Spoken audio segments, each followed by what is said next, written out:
சாரலில முத்து போல போட்டாரே இயேசு சாமி, மாட்டு கொட்டகையில் ஒரு தாரே இயேசு சாமி.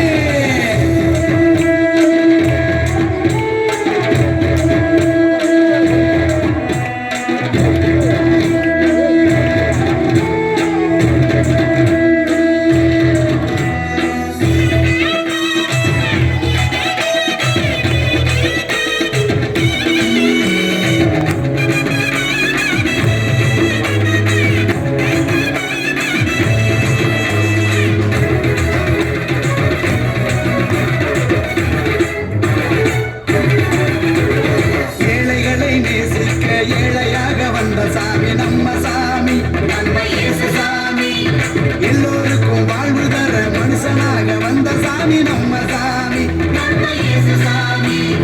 ஏழைகளை நேசிக்க ஏழையாக வந்த சாமி நம்ம சாமி, எல்லோருக்கும் வாழ்வு தர மனுஷனாக வந்த சாமி நம்ம சாமி. நீதி நேர்மை அன்பு கொண்ட இறையாட்சியை மண்ணில் படைத்திடவே வாழ வந்தார் இயேசு சாமி. நீதி நேர்மை அன்பு கொண்ட இறையாட்சியை மண்ணில் படைத்திடவே வாழ வந்தார் இயேசு சாமி.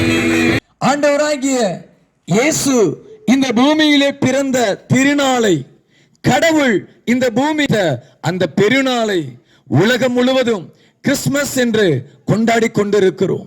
கிறிஸ்துமஸ் கிறிஸ்தவர்களுடைய பண்டிகை அல்ல, மனிதனாய் இந்த பூமியிலே பிறந்த எல்லாரும் கொண்டாடப்படுவது. ஏன் கடவுள் இந்த பூமியிலே பிறக்க வேண்டும், எதற்காக பிறக்க வேண்டும் என்கிற கேள்வி ஒருவேளை நம்முடைய இருதயத்தில் எழும்பும். வேதத்திலே அவர் பிறந்ததற்கான காரணம் சொல்லப்பட்டு இருக்கிறது. ஜனங்களுடைய பெருமூச்சை கேட்டு, ஜனங்களுடைய கண்ணீரை கண்டு, இக்கட்டிலும் துக்கத்திலும் வியாதியிலும் தரித்திரத்திலும் பாவத்திலும் சிறைப்பட்டிருக்கிற ஜனங்களுக்கு விடுதலை கொடுக்கும்படி, அவர்களுக்கு மன நிம்மதியை கொடுக்கும்படி ஆண்டவராகிய இயேசு இந்த பூமியிலே பிறந்திருக்கிறார்.